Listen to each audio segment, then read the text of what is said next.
Bueno, vamos a continuar la segunda parte del video. Vamos a hablar un poquito de la morfología de las levaduras. Es bastante variada e inclusive van a ver que, a diferencia de las bacterias, uno puede tener un cultivo homogéneo, un cultivo puro, pero así pueden tener variaciones las formas que adoptan las células. Acá tenemos uno, como decimos, de Saccharomyces cerevisiae, que es el organismo modelo eucarionte que hay para estudiar, qué sé yo, desde la genética, sus enzimas, la proteómica, etc. Tiene esta forma ovalada y tiene una gema, generalmente puede dar una hija en cualquier punto de su periferia. Esto es importante porque esto ayuda a la forma que adoptan las células. Por ejemplo, se llaman levaduras apiculadas aquellas que van a gemar solamente por los extremos. Entonces, de alguna manera, estas células, digamos las células madres, se van como estirando, por decirlo así, y van a formar células del tipo más alargadas. En otros casos, pueden formar pseudomicelios, donde, como hablábamos en el video anterior, hay ciertas condiciones que hacen que las células se mantengan unidas unas con otras y dé la sensación de que estamos frente a un hongo superior, que haya un micelio tabicado. Pero no es así, hay que mirarlo bien y darse cuenta que son células que han quedado pegadas unas con otras. El género Cándida es un género bastante, a su vez, bastante heterogéneo, porque, como les decía anteriormente, todas las células que no logran pasar por una fase sexual o por una esporulación donde generen esporas sexuales, se lo denominan hongos imperfectos. Bueno, las cándidas abarcan, o sea, estos hongos imperfectos que parecieran ser del tipo de ascomicetos, se llaman cándidas. Después, cuando, debido a que se modernizan las técnicas y pueden hacerse esporular, pasan a sus géneros específicos. Por ejemplo, estaba la Cándida pulcherrima, que era una levadura, como les digo, que parecía ser del tipo de las ascomicetas, y hace un tiempo ya pasó a ser Mechinicogia pulcherrima cuando se logró su fase de esporulación sexual. Entonces las cándidas en general es un grupo bastante heterogéneo, que ya de por sí, digamos, las levaduras son bastante heterogéneas. Otra de las levaduras que vemos en este video es la Schizosaccharomyces pombe. Esta es la levadura típica que se divide por una tabicación o por fisión. Forma un tabique y se divide en dos. Es esta levadura que yo les decía que las esporas se van a agrupar una al lado de la otra y no como las cuatro, o dos arriba y dos abajo, como es el caso de las Saccharomyces. Es una levadura muy grande, es más grande que las Saccharomyces y también la pueden encontrar con el nombre de forma de habano. Es una levadura que se utiliza porque puede utilizar el ácido málico y formar alcohol a partir de él. Pueden dar colonias pigmentadas y tiene una tasa metabólica muy baja. Es decir, que en una caja de Petri crece muy despacito. Puede demorar más de una semana inclusive la formación de colonias.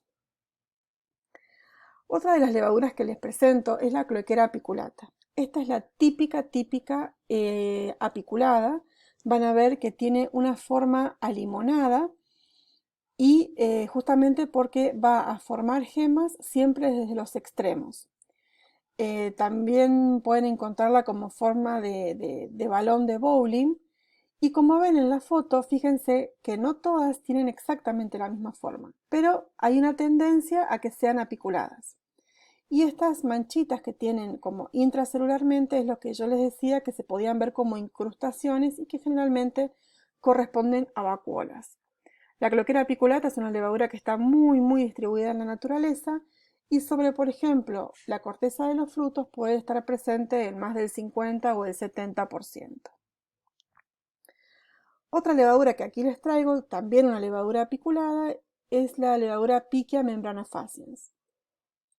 Es una levadura que en general se encuentra asociada también a, digamos, a a sustratos azucarados, pero es más del tipo oxidativa, necesita estar en contacto con el oxígeno y es muy probable de que formen velos o flores, también la podemos encontrar como flores en la superficie, por ejemplo, cuando uno abre un frasco de aceitunas, por ejemplo, que se van a ir formando esas películas sobre la superficie. Bueno, esas son comunidades de levaduras y que Piquia puede estar involucrada en esa presencia. También puede haber otras, puede haber Saccharomyces y demás.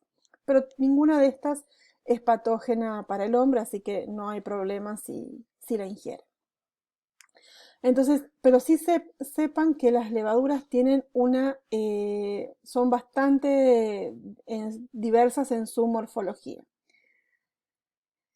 En cuanto a sus características culturales, en general, bueno, como decimos, las Saccharomyces es el microorganismo modelo, forman unas colonias cremosas, beige o de color medios manteca, son circulares y pueden llegar a tener un mameloncito en el centro.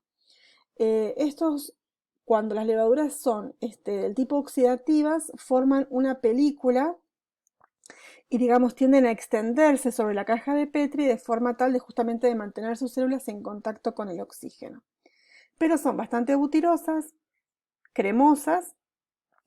Acá, por ejemplo, se ve un poquito más ese mameloncito que yo les digo en el centro y más o menos pueden tener entre unos 3 o 4 milímetros de diámetro.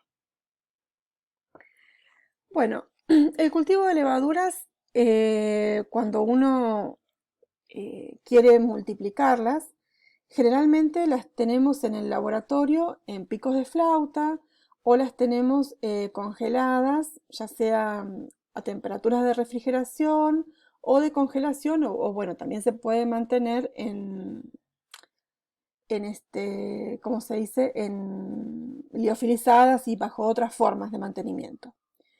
Pero cuando uno quiere obtener cultivos mayores, bueno, va a tener que ir pasando de a poco, del pico de flauta, por ejemplo, a un volumen de 100 mililitros, luego, una vez que crece en ese volumen de 100 mililitros, pasarla a un volumen de 200 y así puede ir duplicando o triplicando el volumen con el paso del tiempo.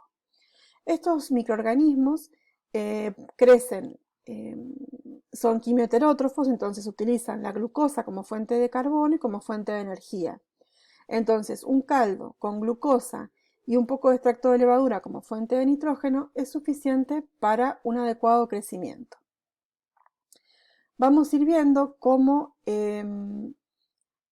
yo voy a tener que dejar aproximadamente unas 24 o 48 horas entre un paso y otro. Entonces ustedes tienen que saber que si necesitan obtener una biomasa de levaduras importante, les va a llevar un tiempo, porque del pico de flauta primero, que es el que tenemos en la heladera, lo llevan a 100 mililitros, eso me va a llevar que la levadura crezca unas 24 o 48 horas.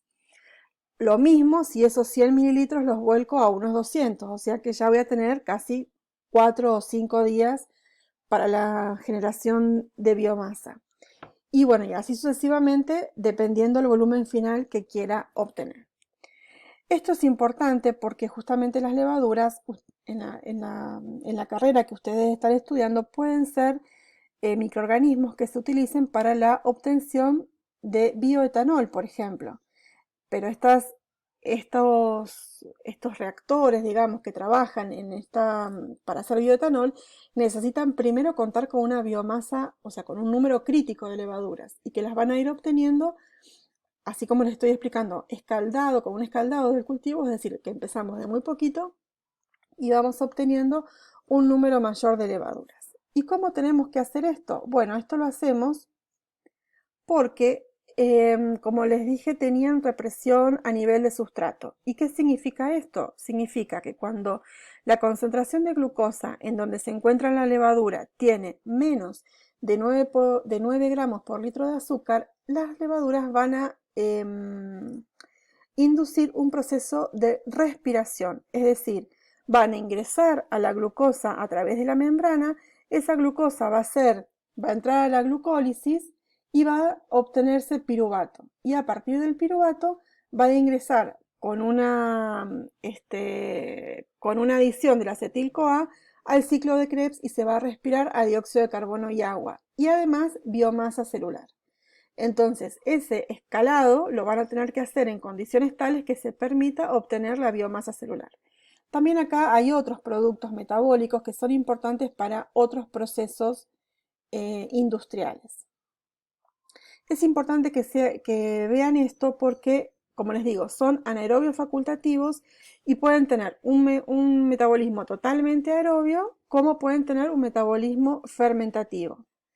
Entonces, hoy en día hay muchos estudios de lo que es la selección de levaduras, justamente porque sean más o menos productoras de etanol en función de diferentes compuestos carbonados, porque esa glucosa, bueno, puede venir de restos, por ejemplo, de restos de orujo, en el caso de la industria de la enología, pero también puede venir de hidrólisis enzimáticas previas a otros residuos orgánicos como pueden ser residuos de celulosa, etc.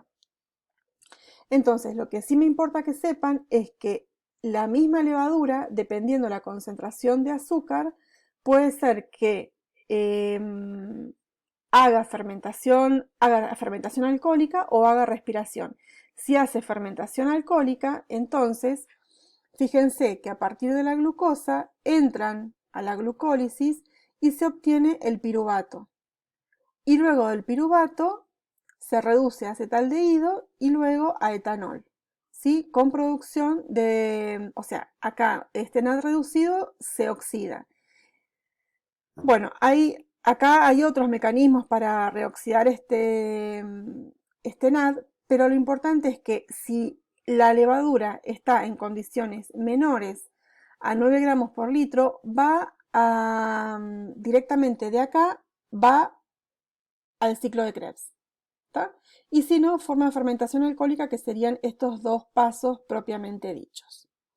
Eso es importante recordar porque si uno quiere obtener biomasa, le va a tener que dar las condiciones, además de oxígeno, unas cantidades mínimas de glucosa o de algún compuesto carbonado. Por lo tanto, en medios que son muy ricos en azúcares, por más que haya presencia de oxígeno, siempre van a llevarse o van a generar energía a través de una vía fermentativa, que va a obtener menos energía, porque fíjense que acá, si fuera la fermentación alcohólica, solamente va a obtener 2 ATP por cada molécula de glucosa, mientras que si la va a respirar, va a obtener 36 o 38 ATP. ¿Tá?